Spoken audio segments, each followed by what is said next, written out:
Welcome, everyone. We're going to get started. Where's the remote? Thank you all for coming. Many of you I know. For those of you who have not been to meetings before, this is the Midwest Cybersecurity Alliance.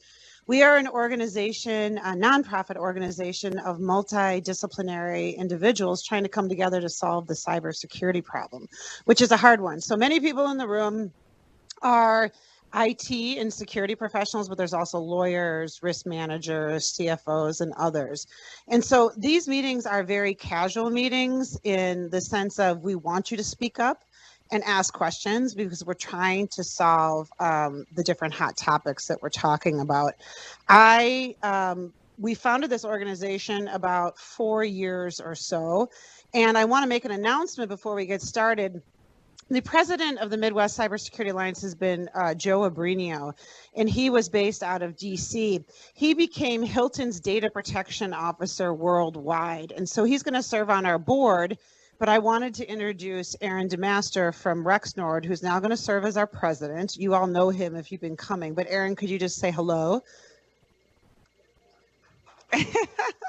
So I want to thank Aaron for all of his hard work, and he has really helped our organization grow here in Milwaukee, and we want to continue. I also want to thank Ron Williams, who Ron has helped very much, and Ron has been out and now doing well back with his health, so thank you, Ron, for all of your efforts. The next meeting, today we're going to cover government contracting standards, in particular with the Department of Defense. But these standards likely are going to apply to all government contracting standards. And so this is an issue that many organizations are going to have to deal with. And that's what we're going to cover today. In May 8th or 9th, we haven't set the date yet, but we are going to be doing a session on the Internet of Things, IoT, with Cisco. And I know that Aaron, you may serve on that panel as well. If you could let me know or Aaron afterwards, if you're interested in sitting on a panel about IoT, please let us know. As we all know, now that our world is so connected, there's lots of security issues that come up with that. Security by design, et cetera. Are you going to patch? What is the manufacturer's obligation with regard to security? So we're going to talk about all those issues in May. So please let me know if you want to serve on that panel. Before we get started, I wanted to run around the room to see if there's any other events that are coming up here in the Milwaukee area. Dan, I know you wanted to announce something about InfraGard. Yes, thank you. So for those who don't know who I am, I'm Dan Honor. I'm the president for InfraGard Wisconsin. We are going to be having a conference in June 5th through the 7th in the Wisconsin Dells. So if you're not an InfraGard member, there should be an announcement going out through Jen to let you all know about it. Absolutely. Good. But if you are InfraGard members, you've already seen the announcements, I hope, plenty of times, and there'll be more to come. So if you haven't registered, please do so. The conference is going to be a great conference. We've got 3 solid keynotes already and a 4th one possibly coming in. We're going to hear about EMP, electrical magnetic pulse, and things like that. Really scare the socks off of you for sure. So yes, absolutely, believe me. So it's going to be a great time. June 5th through the 7th, the Wisconsin Dells at the Wilderness. So if you have that time available, I encourage you to register for the event. Come see me if you don't have the information. There is some in the back table. Real quick click on the QR code and you can register right there and be off. The early bird ends, right now it's May 31st, but I'm going to extend that 2 more weeks to April 14th. So you'll have some time to save a few bucks. Thank you. Wonderful, thank you. Does anybody else have any announcements? I know that ISSA is also doing their event. I believe it's May 16th. So one last update. We always do updates on current law. I just want you all to be aware, and I'm sure you've heard in the news, that California has passed a law that's very stringent when it comes to data privacy. We call it the CCPA, and it's not finalized yet. Actually, they just passed some amendments, I think it's about a week and a half ago. And we are following that law. And what it means essentially is that if you are a B2C, business to consumer business, you're going to have to likely update your privacy policy and implement certain consumer rights. We thought there was no risk of class action suits for simple violations of the law, and it was only if there was a data breach, but they have proposed amendments to change that. So the law is getting teeth. And the reason why I bring that up is that many states are considering adopting laws similar to the CCPA, and this really came from the fact that Europe changed its law, GDPR, that came out in May. So we want you to be aware of this. We also want you to be aware that there may be a federal privacy law. It hasn't made traction over the years, but there have been hearings about a federal privacy law, which really comes from GDPR in Europe and CCPA, and now we're doing it on a federal basis. There are some cases that are coming up in front of the FTC that are really focusing on privacy and rights of individuals. What we're thinking is, I don't know if we'll do a session over the summer, because usually in Milwaukee there's a lot of things to do because it's actually warm outside, so we usually skip the summer. But I think early next fall we will definitely focus on those laws, because it's really changing the landscape here in the United States. So just wanted to be aware that we're following those, and if you want any information, please let us know. As I mentioned each time, there is continuing education credit, not only CLE from the legal side, but also CPE credits. On the technical side, Allison has that information out at the front booth for you, if you can fill that out. This is information about how to sign up at the midwestcybersecurity.org. This is when you can receive communications and join the community. I just want to remind everybody that we do keep a state data breach notification chart. You know, in the United States, there's not one omnibus law about data breaches when you have a data event. Each state where consumers are located that are affected, you have to look at all those states. We have a chart that's free and available online. You can take a look at it. You just click on the particular state, and then a chart like this comes up. We caution it doesn't answer all questions, but it can give you an idea about what data is affected in particular states, what is something called personally identifiable information, which is helpful, and what some of the exceptions are. But we just wanted you to be aware this chart is free and available online, and we update it, I would say, every 3 to 4 months. So thank you today to our co-sponsor, Sikich, for doing this event with us. And today we're going to talk about NIST 800-171. So how we're going to break this up, and I'll just introduce, I'm Jen Rathburn. I'm a partner at Foley & Lardner. I always forget I am a partner and lawyer by day. Jennifer, I'll let you introduce yourself. I am Jennifer Hennessy. I am in Foley's Madison office, and I am a senior counsel at Foley & Lardner. Hi, I'm Kevin Bong. I'm a director at Sikich in the security and compliance practice. I've worked for a bank for a while, and for the last 7 years been doing penetration testing, incident response, audits, risk assessments, kind of across the board. Okay, so how we're going to break it down today, and all of you that have been here before, please ask questions as we go. Aaron back here has a microphone, and once I'm done speaking, I'm going to run through the audience. But we're just going to do a little introduction first about, you know, what is 800-171? Why is it important? We're going to talk about the type of information, generally speaking, that's covered under this law.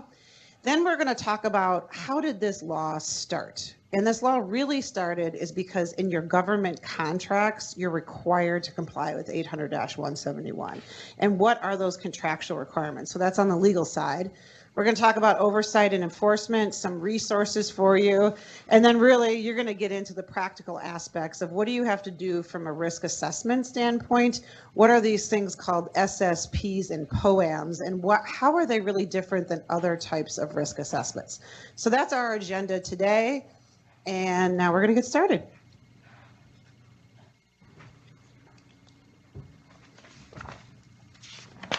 Okay. So I don't know, did you guys see last week in the Wall Street Journal where they were talking about the Navy? And here's the quote. The U.S. Navy and its partners are under cyber siege from Chinese hackers and are hemorrhaging national security secrets. So I was like, thank you for leading up to our meeting. No, we do a lot of work with obviously government contractors. And unfortunately, the reality is that we are getting hit by attacks all over the world. And to me, you know, a lot of organizations have been upset about 800-171 and say this is cumbersome. We have to comply with this. What are these SSP and POAMs? But for those of us who have practiced in the space, I mean, the healthcare and financial industries for a long time have had requirements. It only makes sense that Department of Defense data is not only protected when it's in the hands of the government, but it's also when it's in the hands of contractors. So essentially what this is pass-through requirements to contractors. And what are we trying to do here? I mean, we're just trying to protect our economy, our security of our economy. And really, the data doesn't become any less valuable when it's in government hands versus a contractor's hands. And frankly, hackers are really going after contractors versus the government because they know that contractors oftentimes are not prepared in the same way that the US government is. So this is from actually a quote. They did a full day session, which I believe is still taped, Jennifer. I think it is available on NIST's website. NIST, still. they did a full session with the DoD in these requirements, if you Google it. And basically, as we all know here in the room, that there's 100% likelihood that an organization has been hit or will be hit. It's just how should we approach data security? And what is the best approach to do this? I think this is really the first start. I mean, we all know NIST has been a government standard for many, many years, but this is really the first time we've seen it pass through in this required way through the DFARS clauses. But all industries are grappling with what is reasonable security. Jennifer and I are actually writing an opinion letter to the Senate as we speak about what cybersecurity should look like. I think senators are starting to understand that, you know, what is reasonable security? How can we better improve our organizations versus simply penalizing them? Having a bunch of penalties and class action suits doesn't divert money into helping our infrastructure. And so this has become a hot topic all across the board. So essentially, how are we going to protect this type of data? And what they basically did is say, you know, contractors under the DoD are going to have to follow NIST Special Publication 800-171. Essentially, we use this term and many other, they weaponized it, meaning instead of, incorporating all the requirements of 800-171 into law, it basically said that you have to have contractual clauses saying you comply with it. And what's important about that is that makes sense because we really don't want the US government to dictate particular security controls. They change too quickly. I mean, it takes a long time for a government entity to pass laws and do updates. So actually, we agree with the approach of referring out to another type of security assessment tool or control framework versus having the US government dictate what it is. And that's essentially what they did. Over 66,000 defense contractors and over 1 million contracts require this requirement now through DFARS. And we've heard that, and they originally said April, but don't hold me to that. I think it might be pushed a little bit. FAR will soon require compliance with 800-171 for all federal contracts. So it means it's not just your Department of Defense business. Many entities may not contract with the Department of Defense, but they do have some sort of government contracting, or you're a subcontractor, which still passes through. So that's why this is relevant. Even if you're not in the government contracting space, this framework is good to understand and know about. It's one of the more recent frameworks, and it's very similar to others, as you'll get into later on, but it has administrative, technical, and physical safeguards that are required as well. Thank you. So I'm going to give an overview of the definition of CDI, so Controlled Defense Information. And these are my least favorite slides in this entire presentation because it's a bunch of acronyms and a bunch of really long definitions. So just bear with us here. So CDI is made up of two different kinds of information. CUI, which is Controlled Unclassified Information, and CTI, which is Controlled Technical Information. So going through that definition in a little more detail. So what is going to be, I think we can just actually go through it like this. So CTI is going to be technical information, meaning it has military or space application. So if you're looking at your information with either military or space application, that's probably CTI. It's much more specific than CUI, which is 129 different categories of information that are identified on the CUI registry, which is a website you can go to. We have the link up there. So if you were to go to that link, you'll see 129 broad categories of different kinds of information. Within each of those 129 broad categories, there are subsets of different types of CUI. So as you can see, there is lots of different kinds of information that might be identified as CUI, and it can be a moving target because the way information becomes CUI is they add it to that website. So, you know, if you're grappling with how would we identify whether we have CDI being either CTI or CUI, that should be clear to you when you're contracting with the government. And if it's not, you want to ask that question.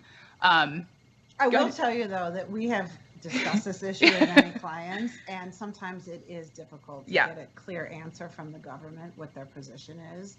And we ask that you really reach out and try to push them on that. Many clients have come up with contracting solutions to that, saying you're not giving us any of this information unless you provide us on notice, et cetera. And I would say that the government takes the approach is you should just know what this is. Yes. But sometimes it is a little more confusing than you actually think of what it is. And it's contextual to your environment and fact-based. But this is the first step. Do you have this type of data? Are you on the same page with your government contracting officer? And if you're not, you need to try to work out a solution there. And I know it's easier said than done, but that's just what we've seen practically there. And I think the most helpful, the reason I kind of went through that quickly is I think the easiest slide to help you think through it is actually looking at what it looks like if you get a document from the government that is CDI. So if you're receiving that document from the government, it's supposed to be marked with a distribution statement that would look like this example at the bottom. So at the top of the document, there should be something that looks like that, which is identifying it as CDI. However, you can also create information under a government contract the government might then deem CDI. So in our perfect world, it should be clear under that government contract that information you're creating for the government is going to be deemed CDI and needs to be treated accordingly. But if there's any question, you want to talk to your contracting officer and really try to nail that down if in fact you are going to be creating CDI and what information you're creating will be deemed CDI. And again, practically, you know, what happens internally in an organization, it's your sales individuals or whoever's doing that government contracting piece. You need to talk to those individuals on the front end when they're doing the contracting to get an understanding first of because how do you figure out your environment? As you'll see when we go through tonight, it's kind of like, we need to know what kind of data we're bringing in and what the government is thinking. What are you selling us through this government contractor office? Usually internally at an organization, they have that so that you can build those environmental controls as a result of that. So I would say start internally. I mean, what we have found with a lot of clients that we work with is really talking to the internal government contracts contact to figure out what they're doing on that end. And one other point, the government claims to be very willing to engage in these conversations to help you figure out what's CDI. We've heard from clients that that's not always the case, that they're not willing to have those conversations like they say they are. But of course, try to push it if there is any confusion with a given contract.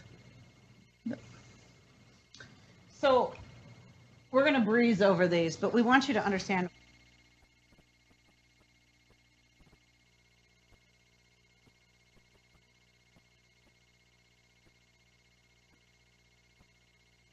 The actual law, the law was changed. Do you have a question, Aaron?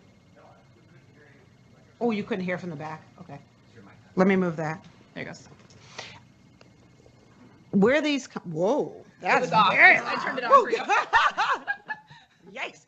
So where they come from are really from actual contractual requirements that have to be passed through that were implemented into law. And these are the 5 things essentially that come out of the DFARS clause. The first one is providing adequate security to CDI. Second is they have language about how do you report cybersecurity incidents, which is very interesting. We'll get into that in a moment. They also talk about what you have to do if you have been a victim of a malware attack, what you have to do with that software, what you have to do to really preserve evidence. So it's a little bit different. It's similar, but different in the government space about what you have to do with preserving evidence. And then what do you have to flow down to subcontractors? And again, this makes sense. The government gives contractors information. Contractors give subcontractors information. In order to protect information, it needs to flow from one to the next to the next. It can't break that chain because it doesn't make any sense that only the government is going to protect the information. So what is adequate security? I'm not going to belabor this point, but what they said is we can't define what adequate security is. We're, essentially we are just writing these provisions. We're legislators. So what are we going to do? We're going to look to a framework 800-171. So this is how, when I say weaponize, this is how they weaponize 800-171 is because they said through these DFARS clauses that are required that you must comply. So cybersecurity incidents. We have done so many sessions on how to respond to cybersecurity incidents. We've talked about GDPR, the 72-hour notice, et cetera. I'll go over some slides here, but the bottom line is this. If you have any sort of event potentially that can occur to your systems that have this type of data on it, you're pretty much going to have to report, and you're going to have to do it within 72 hours. And why is that? The definition of what needs to be reported is so broad. So the clients we work with, it's not essentially just the types of data. You don't say, oh, well, it got into our environment, but we didn't have any CDI, et cetera, affected. Yay, we don't have to report a breach because in the rest of the rules, if you don't have personally identifiable information or health information, for example, or information regulated under GDPR, you don't have to report.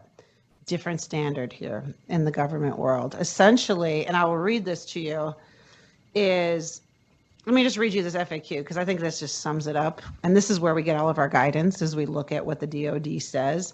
It says, if a workstation without covered defense information has antivirus software installed and operating, but malware gets through the antivirus software and gets installed and not activated on the workstation, and the workstation is part of the covered contractor's information system. Is this considered a cyber incident? So again, it's not affecting covered defense information, but it's malware that's affecting a workstation that's part of the contractor's information system. So just for background on the facts, they say, yes, this is a cyber incident, and that it resulted in a potentially adverse effect, which we'll talk about in a minute, on a covered contractor's information system. While antivirus software is a requirement in NIST 800-171, it may not detect when malware is executed. Since the workstation is part of the covered contractor's information system, the execution of malware could be used to enable lateral movement across the covered contractor information system. I just read that to you. So it's not us lawyers making this up here. I mean, literally, if you have anything that gets on your workstations that can move laterally or affect other workstations, you're going to report. From the clients, and we worked with many clients in this space, they basically have said, we report. And so now we'll go through. But I just want you to, it's a different standard than that 50-state data breach or other things that we've talked about in the past. Also, well, that was the first one, covering the information system, CDI. Or the last one, which is a little more confusing. It depends if your organization, if you're providing operationally critical support, which we'll talk about later on, and somehow that if your systems are down and that would affect the support you're giving to the government, that's also a notification requirement. So way broader than anything else. Go ahead, you have a question? Well, I have a question, but also a statement. It also goes even further than that, right? With the new amendment with the Espionage Act, Yeah. If a person has, even if their information is reported on the dark web and they have a potential, they have a clearance, that actually you have to report that as well under these new requirements, right? Because we're not talking about just the information system, we're also talking about the potential of attack from an individual. Exactly. So did OPM do that when they lost all the security clearances of everybody in the United States? I'm just kidding. No, I know that. But yes, in other words, I'm just belaboring the point. It's extremely broad. And so when you're drafting your incident response plan and you're dealing with PII or PHI or GDPR related data, personal data, this is a total subset and a difference. And you need to understand and train for that because you're going to have to report. So here's some definitions, but we don't need to belabor them because of the fact it's so broad. But technically what a cyber incident is actions taken through the use of computer networks that result in a compromise, which I'll talk about what a compromise is in a moment, or an actual or quote potentially adverse effect on the information system. And it's that potentially adverse effect that when you come to your lawyers and you give them the facts of the situation, they go, ick, potentially adverse effect. That is huge. You're going to have to report. Just so you have some background on that.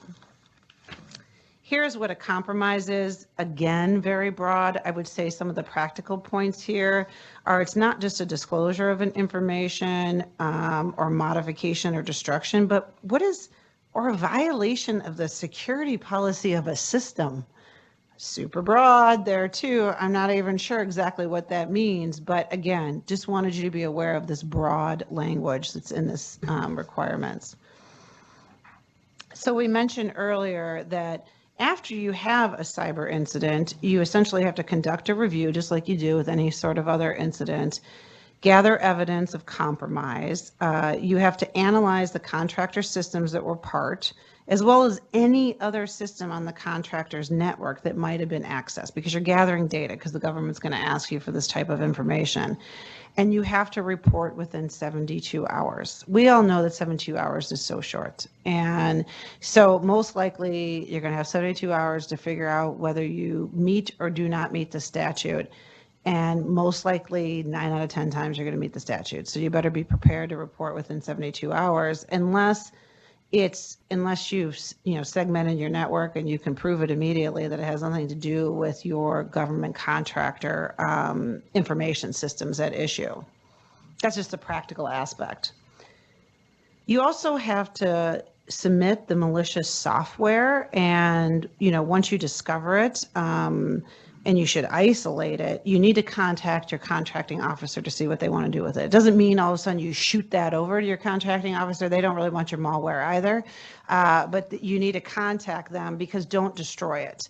Figure out what they want to do with it first, because obviously if you've gotten hit by a particular strain of malware, most likely other government contractors are too, but you got to reach out to your government contractor. Also, part of your incident response plan, and you need to reach out and talk to your forensic investigators that you've hired as outside third parties and make sure they understand this, that you need to, and this is common practice, but you need to preserve and protect images of all known affected information systems and relevant monitoring packet capture data. That needs to be clear in your incident response plan and in your contracts with your forensic providers. And you need at least 90 days to keep that information. I mean, most organizations probably keep that longer, but what they need to do is they could request it up to 90 days, so don't destroy it. And make sure your outside forensic provider is not destroying it either, because the DoD could elect to do a damage assessment and they will request this information from you, and you're contractually required to provide it to them. So make sure you don't forget that piece in your incident response planning. So we're not going to focus a lot on this, but the biggest point to take away is that the DoD can further disclose the information you give to them. Remember, you're contracting with the government, and the government may further the information you're disclosing. And you have to turn it over. But before you do that, please reach out to your in-house lawyers and tell them about this requirement, or look to outside counsel, because some of the information you're turning over is proprietary, and you should at least mark it as such, because they will try to further protect that. You don't know what's going to happen down the road. These are new laws. I mean, mostly it's going to the DoD, and then it'll be further disclosed as necessary, for them to meet their obligations or as required by law. But don't forget that you should mark that documentation with proprietary on it, because that's the only defense you have from it being further disclosed. But that's a piece where you got to loop back in with your legal department. And lastly, under flow down clauses, as we mentioned before, government, you're a contractor, you have a subcontractor. Only makes sense that you continue to flow through all these security provisions. Just like any other law, security law in the United States, same concept.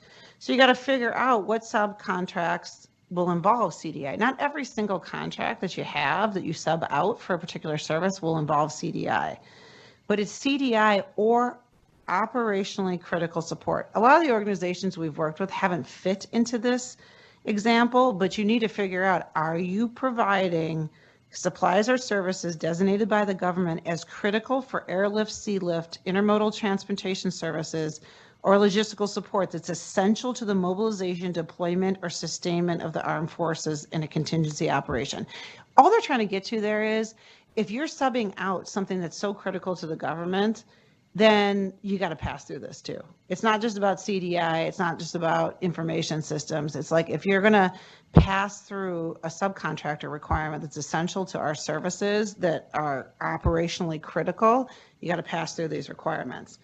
The clauses must appear without alteration except to identify the parties. So let's recap quickly. DFARS, the law changed. You had to have all these requirements that are passed through directly in the requirements. I will say this is kind of up to the lawyers in your organization, but we've seen some organizations go beyond what's required by DFARS. So it's understanding what are the clauses specifically that have to pass through. And then understanding that you have to comply with 800-171. Jennifer's going to talk in a minute about what 800-171 is, and we're going to talk about how we have to comply. But I just like to say this is very different than a normal risk assessment structure. You are evaluated on whether you're compliant or not. So this risk assessment is not something that you just turn over in the event of a breach to a regulator. This is a proactive risk assessment where prime contractors of the government will be asking, what is your SSP? What is your POAM? How many, non-compliance areas do you have? And this is very important to get business. So it's not like a risk assessment you just hide and use for internal purposes and hope nobody asks for it. It's very public and very visual. And so it's very dependent on whether you're going to get business. So it's a very different type of analysis than what we have seen in other industries. And now I'll be quiet and turn it over to you. Here, I'll walk. In terms of scope, does this apply to contractors that are hired by the government to manage contracts of products that are sold to other governments? That's a pretty broad question. I guess Wiley selling missiles to Germany. It could be. It could be. Okay, so it's not. It's not it could be. There are some, it depends. If you're selling commercial off the shelf, there are some exceptions throughout the requirements, but it depends on what information you're getting while you're a reseller. Are you trying to say you're a reseller? The agent for the government that's managing their contracts Yeah. with other governments. And is that a different world and different requirements, or does? Well, you know what we'd have to look at, and again, the way that we do it as well is we work with our government contract lawyers to say, is this entity in and of itself that we're contracting with, is this a government entity that has to have the DFARS requirements? And you have to remember too, that's such a good point, is that unless it's Department of Defense today, these requirements are not required to pass through. But eventually they will be in something called the FAR clauses. So they'll be in all government contracts. With that said, forget we just said any of those things. Most government contracts, when you're dealing with very confidential information, are going to have pass-through requirements anyway, and it's not a bad idea. So how do you make an argument that you're not going to implement these provisions if you're getting confidential information? It's more about the information you would potentially receive or what you're doing. I was wondering if there's a different set of standards, like, the receiving country. Well, yeah, it could be ITAR, which is so funny. I wish he were here. Actually, our ITAR expert from Washington, D.C. was supposed to, ITAR and CFIUS, it overlaps a lot, but I'm not an ITAR, expert on that part. If the technology of the missile is U.S. government information, then ITAR is going to flow through, basically saying that it has to be controlled. Typically, when you're selling to another country, it's not going to be Cuba, it's not going to be North Korea, it's going to be France, it's going to be UK, and all of that information is controlled using this type of requirements. It's going to be this. It's going to be this because unless they, now I'm forgetting the word, basically they'll reconcile the two different requirements against each other, but essentially you're going to be following the United States version of it. 100%. In fact, a lot of the SSPs and POEMs we've done, it's a confusion of how do we comply with 800-171 and ITAR. In fact, my partner from DC, who that's what he practiced, he was former government and does all ITAR work. We're actually taking this presentation and combining the ITAR requirements, and we're going to be doing a webinar on that, which I will release to all of this group, but 100% they overlap. I'm not the expert on those pieces, but that's what we try to figure out when we're going through here. And I'm stealing the show for you, but a lot of the things we do as lawyers is, okay, so we do this SSP and POEM and you tell us we have these gaps. These gaps are not like normal gaps. These gaps are a problem because you have to turn them over to the government. You also have to turn them over to prime contractors. And so oftentimes it's like, is this an 800-171 requirement? Is this an ITAR requirement? Or what you're telling me, third-party vendor, are you just extrapolating that we're in a gap, or is it actually required? Which we'll get into later on, but it's so vitally important in this space because there's lots of repercussions from 800-171, DFARS, and ITAR if you overstate what security requirements are there. Right. Okay, so Jen touched on this a little bit, but a question we often get is what happens if we don't comply with the DFARS clause that Jen just ran through, those 5 different components, with part of that being compliance with NIST 800-171. And the simple answer that the penalties for that are the same as any other breach of that government contract. So whatever your contract says is the penalty for breaching it. If you're not complying with all 5 components of the DFARS clause, including complying with NIST 800-171, those penalties will kick in for that violation as well. The potential loss of business Jen touched on. So, certainly if you're in breach of things you agreed to do in your government contract, that's going to create issues for you getting future government work potentially. And if you're a subcontractor, it's also going to create problems with your prime contractor, that hired you to do that work. So that's also one of the more realistic issues for violations, is that potential loss of business that we see companies have to deal with. So who oversees this DFARS clause? And right now it's the Defense Contract Management Agency, DCMA, is who has oversight and enforcement authority of the DFARS clause. Jen touched on this, but they can come to you and request information from you to make sure you're complying with all 5 components of the DFARS clause, including making sure you're complying with the various many compliant requirements of NIST 800-171, which we're going to talk about in just a bit. But there are 110 different requirements under NIST 800-171, and this agency can come to you and ask for documentation to make sure you are complying with those. Your system security plan, an SSP is what we call that, or your plan of action and milestones, your POAM, which we're going to talk about in a little bit. Those are 2 things that can be requested by this agency for them to very easily tell where you stand with regard to complying with NIST 800-171. Importantly, and the government always likes to point this out, there are no third-party entities right now that are certified or promoted by the government to come out and do an SSP or a POAM for your organization. So if anyone is out there marketing themselves as being promoted by the government or certified by the government for this, they shouldn't be doing that because that doesn't exist in this industry right now. So on the horizon, we've talked about this a couple times, but it's very important to recognize that, well, right now, NIST 800-171 is required by law in the defense contracting world.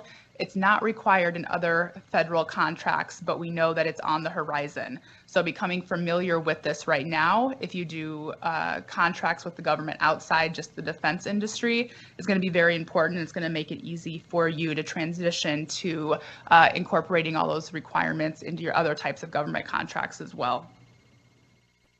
Also important is right now we're using NIST 800-171 Revision 1.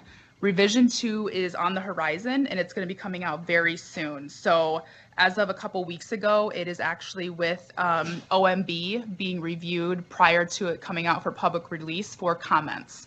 And something important that we know is going to be in Revision 2 is there's going to be quite a bit of guidance on APT attacks, so advanced persistent threat attacks. and how organizations can be more effective in combating those to better protect defense information. So that is going to be a big focus of that second revision. So it'll be interesting to see what it says about that when it comes out, hopefully within the next month or two for public comment.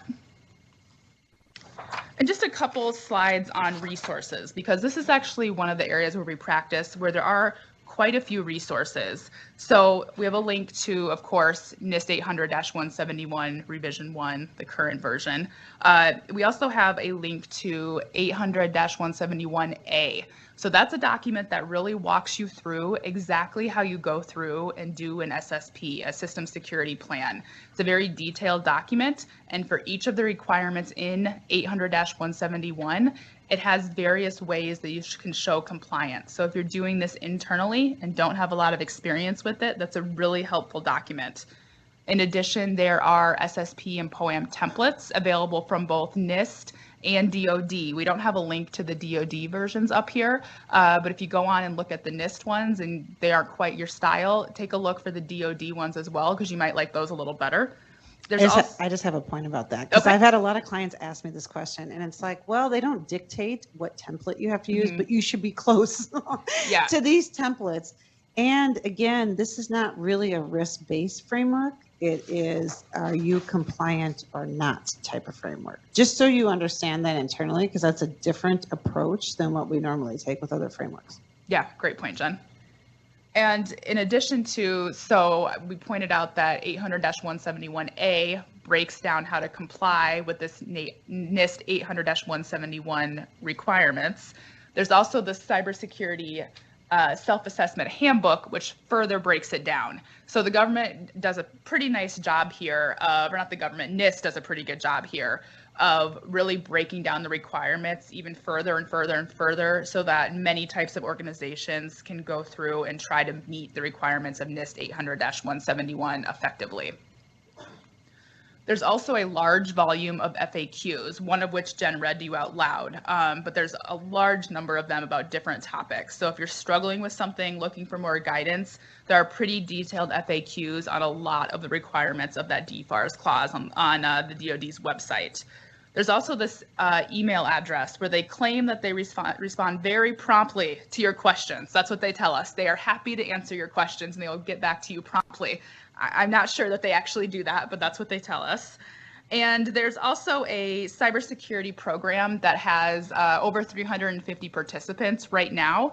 So it's a collaborative space. I'm sure you're familiar with these in other industries, where you share information and you better understand what's happening in the industry to better try to combat threats to defense information. Yeah. If you also want to get a little bit more, if you also want to get a little bit more specific, you can go into DoD 8500 series, which is the entire security manual for the Department of Defense, and most specifically DoD 8570-1 Mike, and that'll help you get on target a lot better. Oh, that's great. Thank you. That's really helpful. Thank you. Yeah. So, I just want to, before we move on, I just want to say, so when I mentioned this before, if you hire an outside third party to help you do this assessment, which is always good to have a third party do it because it validates you. But if they make suggestions that are too difficult for you to do, or you don't agree with them, these are the resources that lawyers go to look in to say, are they going too far? Are they making you do something that's not required? Because this is so weird. You have a government, well, you have a contractual requirement that's a requirement by law referring to 800-171, but the only thing we look to are all these pieces up here. So that's the secret sauce. That's what I'm saying. When you call an outside lawyer, this is what Jennifer and I run through to say, okay, the guidance says these are the parameters. Do we think that we agree with this or not? So when you're reviewing these types of reports, obviously everything that is easy to do, you should just fix and do right away. If there are things that are in these SSPs and POAMs that are, you feel, going beyond what is required, these are the documents you look to challenge them. And it's not challenging them, it's just because there's so much economic effect from these types of risk assessments versus others that Just so you know, that's our secret sauce as we Yeah. look through all of these guidance And the materials. guidance is really, sorry to cut you off, Jen, but the guidance is really pretty specific. So that NIST 800-171A document will tell you what policies to look at or which people in your organization to interview to figure out if you're meeting certain requirements. So it really is step by step walking you through pretty much exactly what you need to do to meet those requirements. So now I'm going to introduce NIST 800-171, which we've been talking about this entire presentation. We'll finally get to the fun part here. And as we mentioned, the entire purpose of this is to protect information when it's going from the Department of Defense into the private sector, because there's no reason that that information should not be adequately protected just because it's leaving the government space. How this, just a little bit of background on this, how they developed this document was they took something called NIST Special Publication 800-53, which applies to government systems. So it's a document that applies to the government itself. They took out all the things that only apply to confidentiality, and they took out things that could work on a system that already exists. So the government understood that they need to have a NIST publication that organizations can take and implement on their systems which already exist, because they knew from the practical reality is private organizations are not going to create or develop this brand new system to house the government data.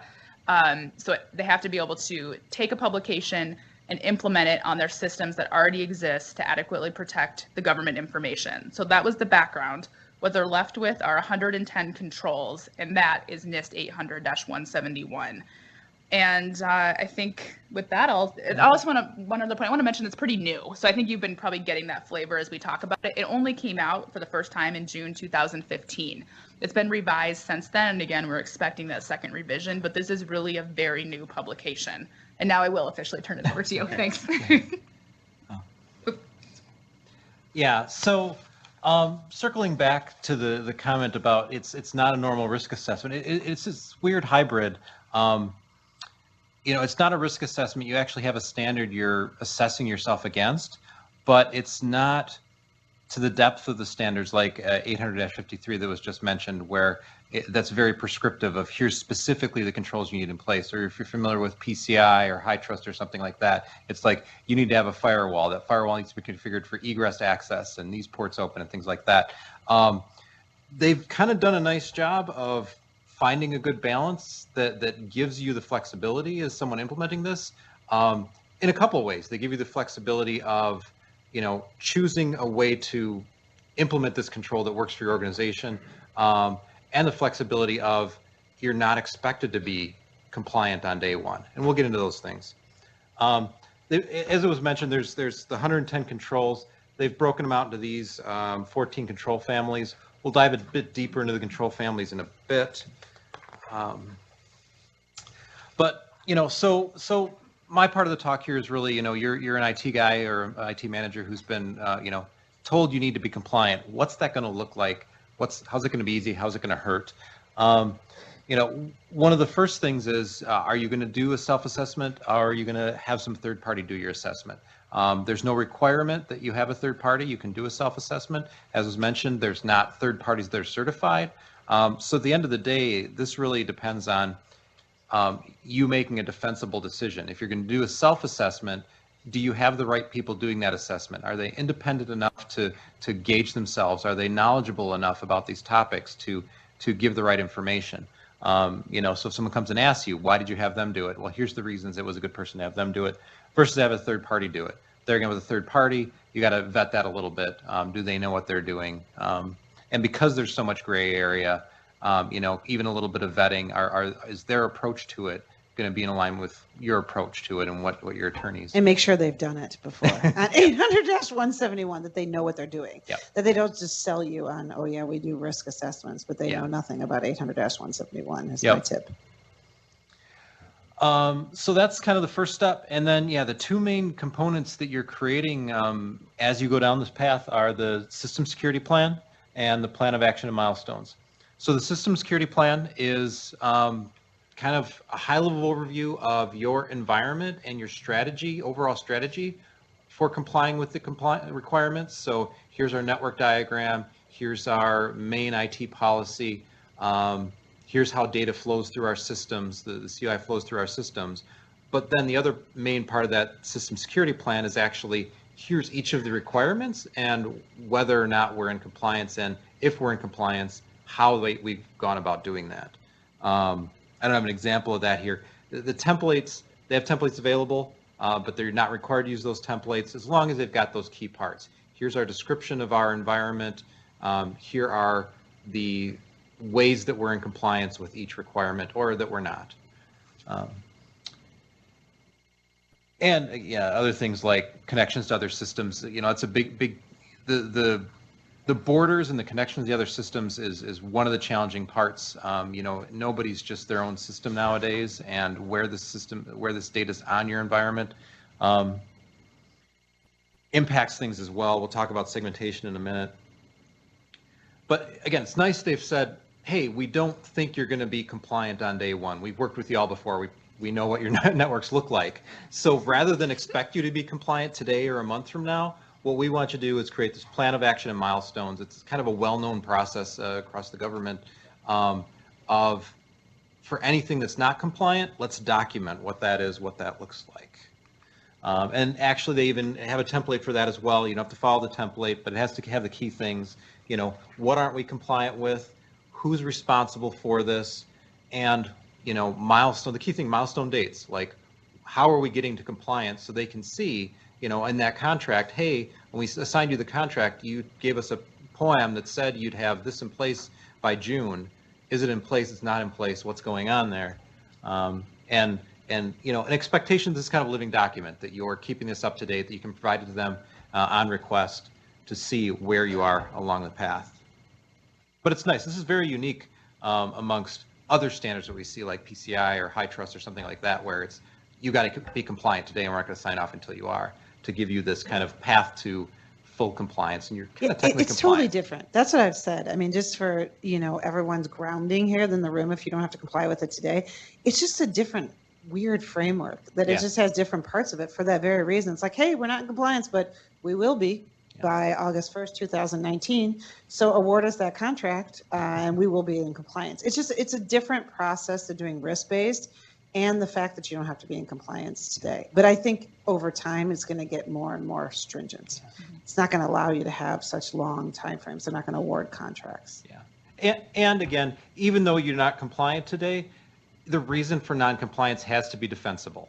Like, we don't have a firewall, it's not going to be defensible. But we don't have a SIM that's logging and aggregating data because, we're still designing that. It's very expensive. Our network can't support it. So we're not going to have it today, but we have a plan for it. That's defensible, depending on the risk and things like that. So across the board, every decision they're weird decisions, but at least as long as they're defensible, it seems like you get a pass. Well, they're only good for 90 to 6 months, 90 days to 6 months. All right, sorry. It's only good. It's only good for 90 to 6 months, right? 90 days to 6 months, right? You can't say I'm going to have a POAM to 2021. Yeah, Right. yeah. You can't say I'm going to put something in years from now. When you're trying to do a contract, the rule of thumb in the DoD when we sign off on this, it's 90 to 6 months. Okay. 90 days to 6 months. If you're outside of that, you better have a really good reason, or you're not going to get the contract. Okay, interesting. Thank you. It's very helpful. Thank you. We already talked that the templates are available out there. And then we touched on this earlier. So if you're not in compliance, it's not just yes or no. Like you've got some options for what does that mean. And so for each requirement, if that requirement's in place, your SSP should describe how you're meeting that requirement. Again, the requirements are currently broadly worded. You have to make sure that you've got access controls. That doesn't say very much. Okay, well, we're using Active Directory and we're using Duo for multi-factor authentication on top of that. That's your specific way you're meeting, that specific requirement. Not in place? Well, explain to me why. Like, what's preventing you from having that in place? That should be in your SSP. What's our environment today that makes it non-compliant? But then the POAM is going to say, what is your plan to get there? And what's the timeline for that? And that's the same thing there for partially in place. You might have requirements that don't apply, though. You're going to document that in your system security plan. And then they've got this option for an alternative approach. Some of the requirements are somewhat prescriptive, but that doesn't mean you have to have exactly the solution that they described. If you can say, well, we've got something that does that equally or better. It's hard to justify something that doesn't do it quite as good, but get equally or better, describing that, and you meet the requirement. You see there's not an expectation that you're putting that in a POAM. There, other requirements might expect you to revisit that and get closer to compliance, but they don't really have that in this requirement today. If you're meeting the alternative approach, you're kind of set with that, as it's written today. So before we dive into the requirements, one of the first questions you usually come across when you start down this path is about a network or environment segmentation. You do your first assessment. Okay, well, what CUI, CDI do we have through the environment? Where is it? What systems is it on? Who are we sharing it with? And that quickly comes to a decision of, do we try and put all those systems in one place and just protect those, or do we try and make our whole network compliant? And I've seen organizations go both ways. Usually the smaller organizations go with the whole network. A lot of times the larger organizations find it easier to implement what we call network segmentation, where you're taking all those devices, put them in kind of a hardened enclave, and then put all these controls around that, especially when we get to some specific controls like multi-factor authentication, and auditing access and things like that. That gets definitely easier when you've got a perimeter for these types of systems, and you can apply those controls at that perimeter. I just want to say one point here. I mean, think about the security incident reporting requirements here. And if you don't have a perimeter, any sort of incident in your network, then if you don't segment it, you have to report to the DoD. Yeah. So, I mean, that's the problem, is what is your information systems? And if you don't segment it off, I mean, a lot of the organizations we work with, and granted, there are a lot of the bigger organizations, we're like, you better segment it. Or if you have any sort of malware on your systems, you're reporting everything within 72 hours. So just keep that in mind with the security reporting requirements as well. Yeah. So in most cases, you're going to end up going down this path to limit your scope, limit your effort to comply and to report. So what do the requirements look like? It's interesting. Most of them are just universal best practices. Like, you should have access controls. Yes. You should be, using password, or, granting access to least privileges. Yes, we've all known those things for forever. And so implementing those controls that are kind of the universal best practices are pretty easy for most organizations, actually. And because they're worded generically, you've got some flexibility into how you implement that control, again, as long as it's defensible. It made sense for our organization to use this firewall configured in this way because of how big we are and the type of data we are and things like that.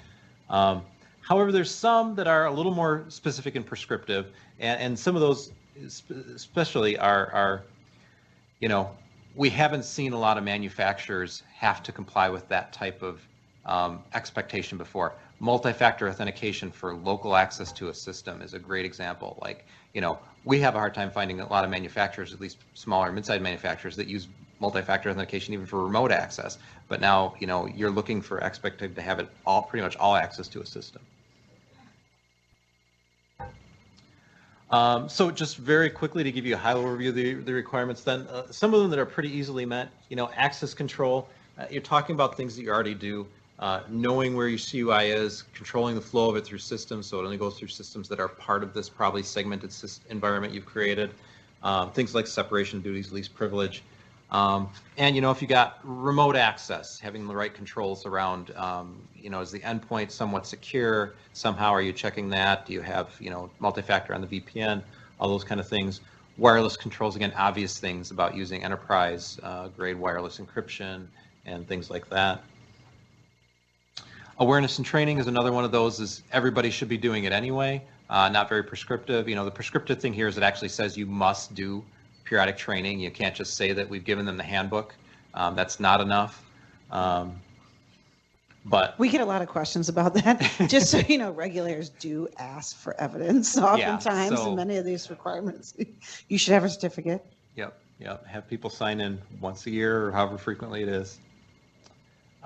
Configuration management. This one's a little more challenging for some folks because, having formal configuration management can be challenging. So you can give evidence that, yes, we build all of our laptops to this standard. We build all of our servers to this standard, and actually following that. A lot of organizations do it as a matter of practice because their IT guys like to make their jobs easier, but they haven't documented that hardening standard, or maybe they haven't, that standard is based on what worked well, but maybe wasn't based on a standard to say it's actually secure.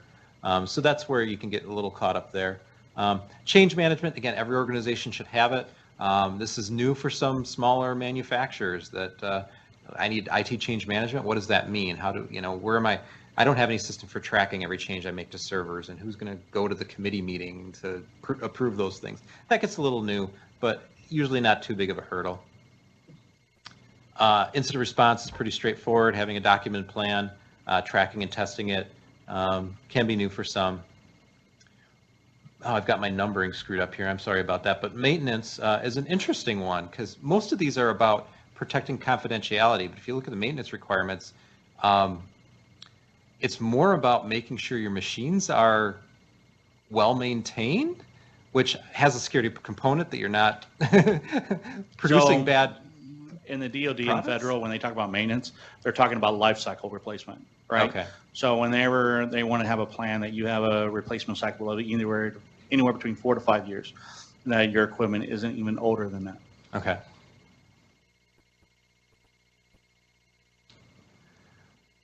Media protection, kind of common sense things about, what you're putting on portable media, if it's encrypted, if it's destroyed at the right time, those types of things.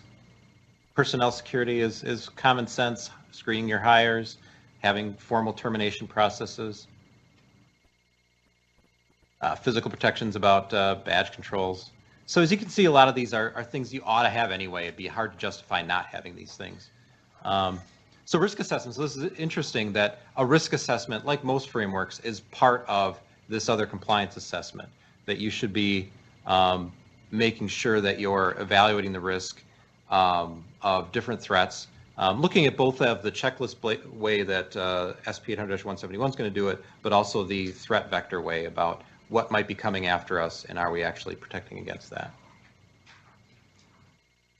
And then 312, the security assessment, the plan of action and milestones are actually requirements themselves, as well as ongoing monitoring. Make sure you're monitoring the progress of those activities and monitoring your environment. So those things, again, you're doing those. They're not that hard of things to jump on. Systems of communication protection, these are the basics, like the foundation, network segmentation, having a firewall, default deny rules. You should have those things anyway. 314, the same thing. Patching, antivirus, network intrusion. I find it surprising that these are way at the end of the list because it's like that's 101 right there. And just remember, I can't believe the DoD just passed these recently within 2 years. I mean, think about it, it's Department of Defense information, whereas in the United States, we've been protecting healthcare and financial data, but not Department of Defense information going to contractors, just for background. So that gets us to what some of the common challenges are, and there's a few requirements that fall under this. First one here, verify, control, and limit connection to use of external systems. So we all outsource. We've got our email and Exchange and some servers on Azure and stuff in the Google Cloud and stuff on AWS and all that kind of stuff.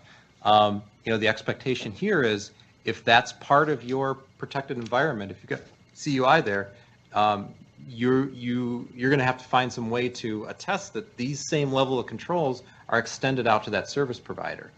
Is that through contracts with them and ways that they're attesting to security? Is that additional controls you're putting around it? But it's not just, you can't just say we trust Amazon and they're big and important and they must have it secure. You have to have some assurance that you've taken some steps to confirm that these controls are in place for every provider that you might have access to your environment or. And we just want to say a note on that. While we don't do a lot of cloud agreements, we do a ton at Foley. And I will say that they're not going to give you unlimited protection in the event, but you have to consider when you're contracting with entities, their own security controls may be better than another entity that gives you unlimited protection. I'm just saying in the cloud space, just so you know, because you have to have certain types of cloud agreements, but just from a contracting legal side, they may give you they're not going to give you unlimited protection. Right. Once you outsource them. Yeah. Question back here. when it comes to being able to sort of certify with an outside provider like that they've met the controls that you need, would a typical SAS 70 or a SOC audit report or a HITRUST audit certification, do those things qualify? I mean, I know that Amazon, for instance, they get a SOC 2 every year. It's publicly available. Microsoft does the same thing. You can go to your website and download, and it'll show from Deloitte or Ernst & Young that we've been through their audit. And presumably with the SOC 2 framework, you know what the controls are going to be. Would that be sufficient evidence, or do you still need some sort of third-party contract to be able to validate on this one? Okay. Yeah, hey, Scott. So do we have any CPAs in the room? All right, so there's the SOC 2, but then there's the SOC for cybersecurity that became effective in December, which basically allows organizations to select another framework by which they can attest to with their CPA.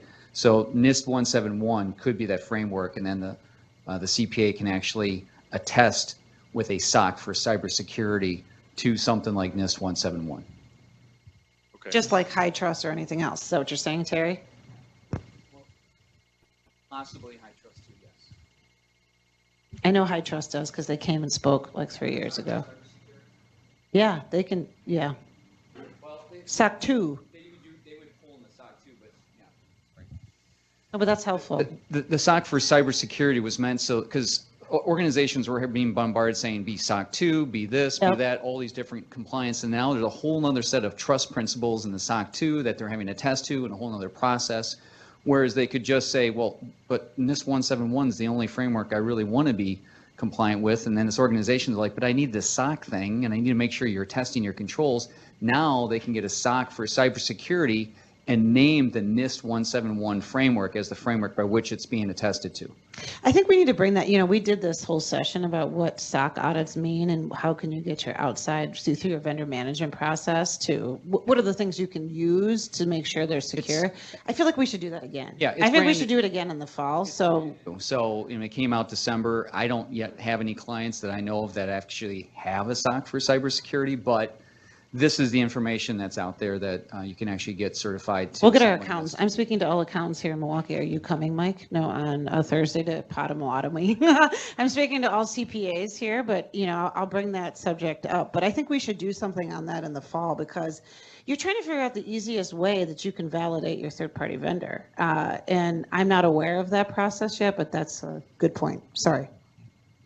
And the other mistake we see people make when they go, well, I'm using AWS and they've got a SOC is, does that SOC or whatever compliance document they gave you actually cover the service that you're getting from them? Because a lot of times, just because it has their logo on it doesn't mean it applies to what they're doing for you.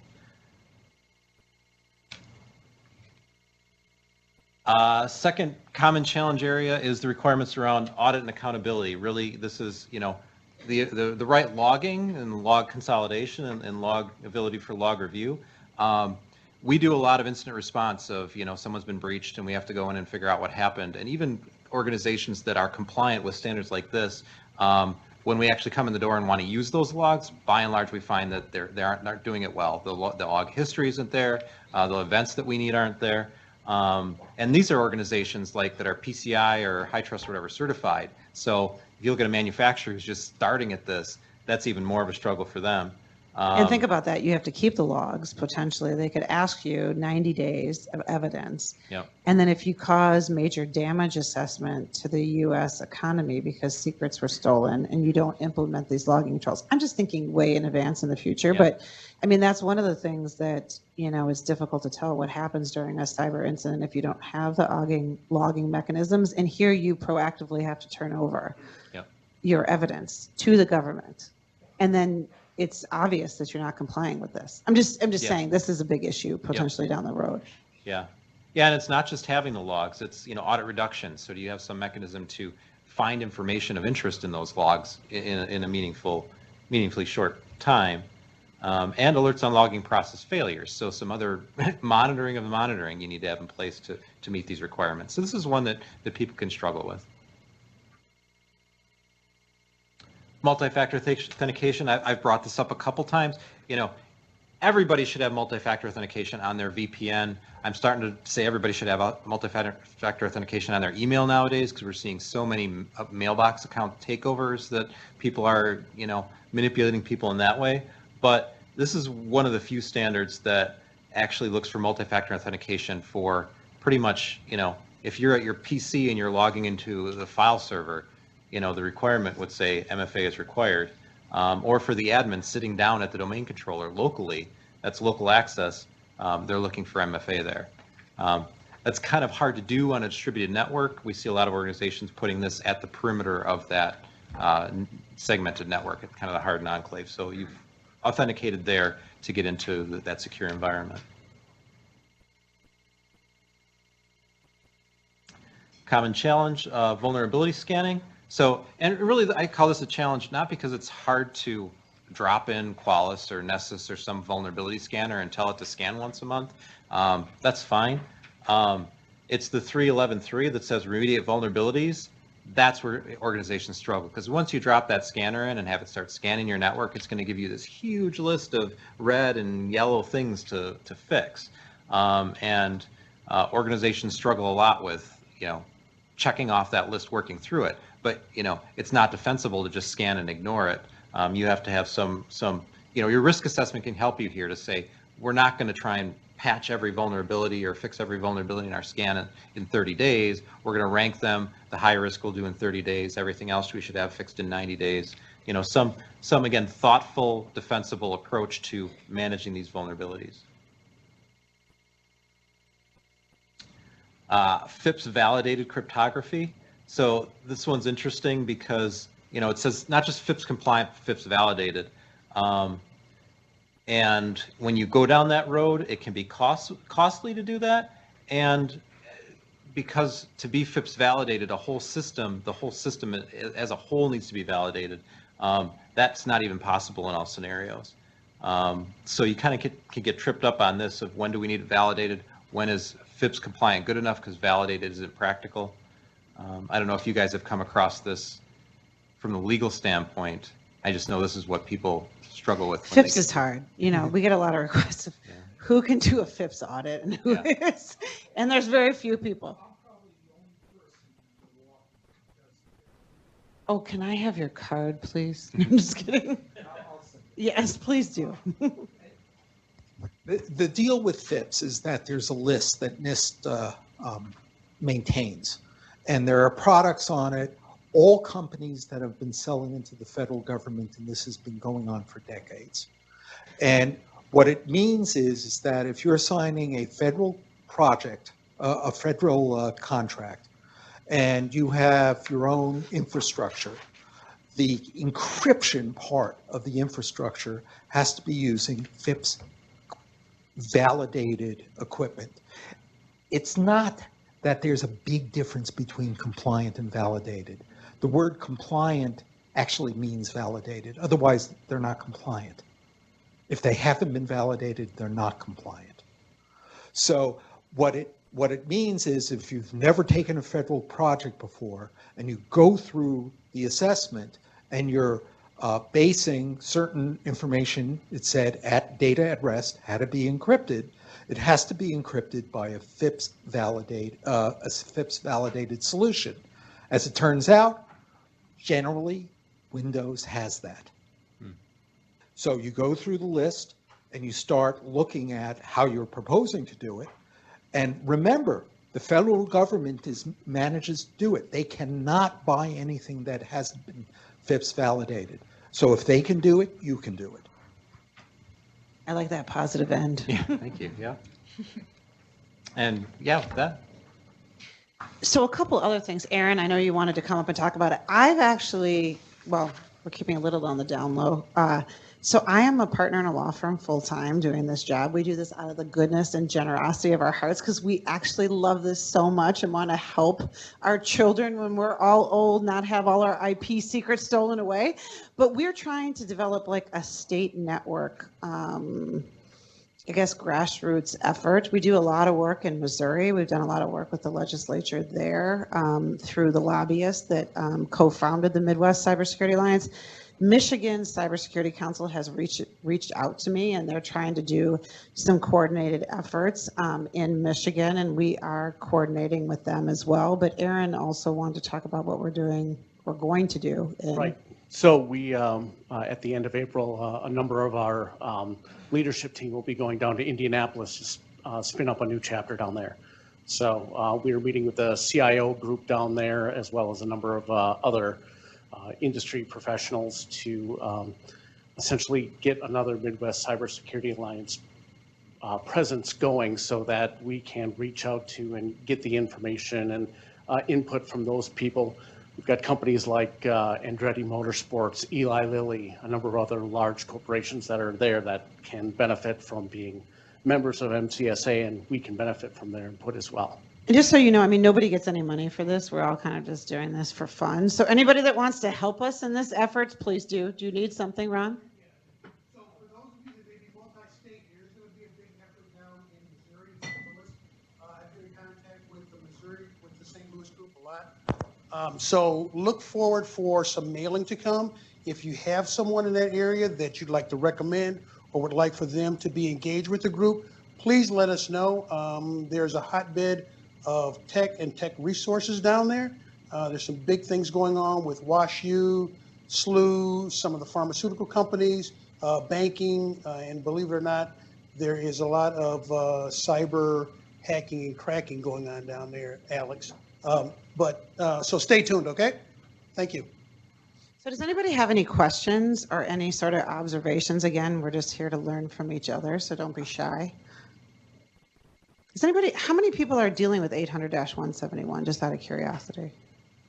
So few of you. How many of you have government contracts? More of you.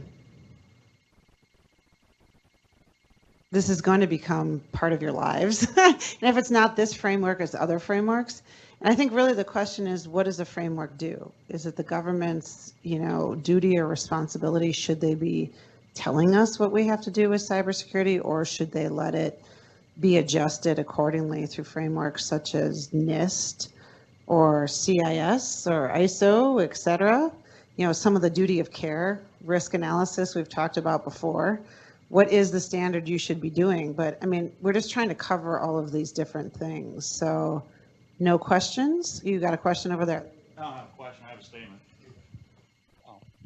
If you guys want a shortcut to get government, our DoD Pacific contractors even into the federal, you can do a Google search on the RMF framework, right? And say DoD to RMF. They actually have a list that you can actually follow. And the other thing is if you're actually talking to a government contractor, especially DoD, you can sit there and say, okay, hey, can you give me the stake requirements that you are required, that you're doing? And if they give it to you, you have to have a CAC card to get them, download them.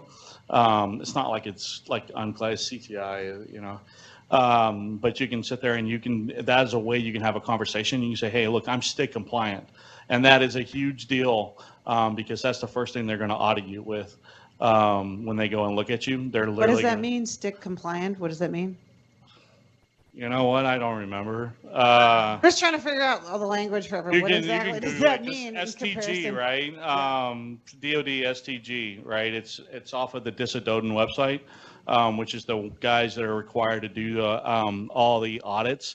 If you're going to connect into the government gig, you're going to connect into the DISA-DODN, and then you're going to be compliant with CCRI compliance, which is what they do all the time with their audits. And they're going to require that you, or at least your gateways, are going to be STIC compliant. So those are two shortcuts if you want to get into the DoD. Hi, Tom. Please ask a nice question. I've got a comment and a question. The first is about access to contracting. And another evaluation tool that the DoD and other agencies are going to be using is the BitSight evaluation. It's kind of a credit rating for cybersecurity compliance. And that's something that if you can get a good BitSight score, that's going to be part of a competitive evaluation factor going forward. My question is, what sort of enforcement action have we seen? I know that contractors are being evaluated in a solicitation setting, but have we seen anything from a suspension or debarment office yet on 171 compliance in the DFARS? Not very much. Jennifer, I'll let you speak on that further, but we haven't seen much, with all new frameworks, and this is relatively new, so it was December 2017. It's still a very new Right. process. The government usually starts out friendly in the process. There has not been a lot of enforcement actions to date. And in case there's any confusion, I had said earlier that this came out in June 2015, which is accurate, but the government immediately received pushback when they tried to make it effective immediately, of course. So they gave a 2-year period for organizations to get into compliance. So it wasn't until the end of 2017 that organizations actually had to be fully compliant with NIST 800-171. So we've only had about a year period, and we really haven't seen many enforcement actions yet. I think those are yet to come. Yeah. So I came from SOCOM, Okay. and so we start with NIST and then we move on. Right. I was the guy that enforced it. I was a GS before I went private sector. Okay. And when I would sick my lawyers on you, right, we would get all of our money back. And it's usually, yes, we're not very accountable, and we don't really care so much until something bad happens, like a Snowden or a Manning, right? Manning was DoD Pacific, Snowden was a government contractor. When that happened, I will tell you that the guy who he subcontracted for, right, they destroyed his company. All right, just to give you a heads up because of all the things that didn't happen. So just to keep it, you're good until something bad happens, and then when something bad happens, they'll come in the full force. They'll have an auditing team, which is the CPT teams. They'll come in, which is they're called the cyber protection teams. They'll come in, they will audit you. Booz Allen is another big one. Yeah. Will come in, will come and audit you, and they'll audit you by their controls. And it's their opinion that matters, and they have a lot of lawyers that will literally beat you to the ground, and then basically we'll get all of our money back, and we'll also have a whole lot of people fired. Okay. And I've only done that a few times. I can only say 2, but it was espionage where government contractors were taken. One was by China, another one was by Russia, and they were feeding our data into. Well, they were doing espionage, right? Because the contractors didn't follow all the controls, we pretty much destroyed those companies. So was that someone intentional at the company doing something bad? No, it was Okay. malicious, right? So Okay. there was no accountability. Yep. Like what you just said. So nobody cared. Yep. Well, nobody cares until somebody does, right? Until something bad happens. Espionage is happening more and more. Right. Happening nowadays, and like you said, they're targeting contractors. Vice is talking to military members, right? And so those contractors are being termed, and once we find them, we don't just blame the contractor, we blame the entire company. Okay. And you can always find something. If you don't follow the letter of the law, they'll tear you apart. Right. And there's not any lawyer in the world who can be able to defend you against the federal government, because what they do is they turn around and say, hey, national security. And as soon as they use that buzzword, especially as SOCOM, as soon as I say, hey, well, I can't release any of the data, I'm just telling you you're wrong, right? Because all that data is classified. Every lawyer in the world, well, hey, can I get discovery? No, you don't have a clearance. I can't give that to you. And even the court is now secure, right? So that's how we cheat. Thank you for that background. That's helpful. One thing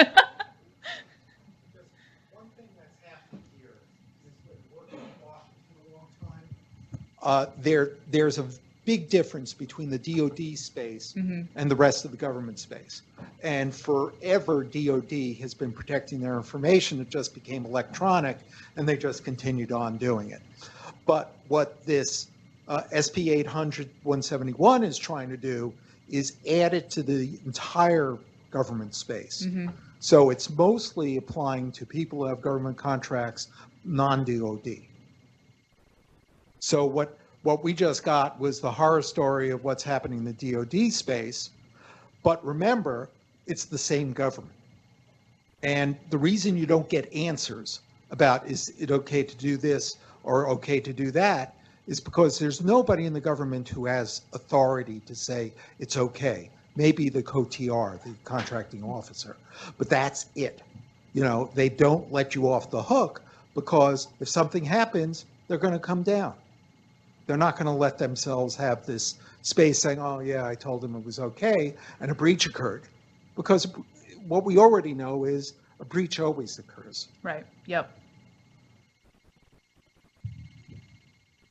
Does anybody have any other questions? If not, I would love to hear about people that maybe want to serve on the IoT panel that we're doing May 8th or 9th with Cisco. Aaron, do I have your commitment? Okay. But I mean, we're trying to figure out those issues too, and what our company's doing in that space with, security by design and, post-market pre-patch, et cetera. What is the, obligations or expectations you're saying to your customers?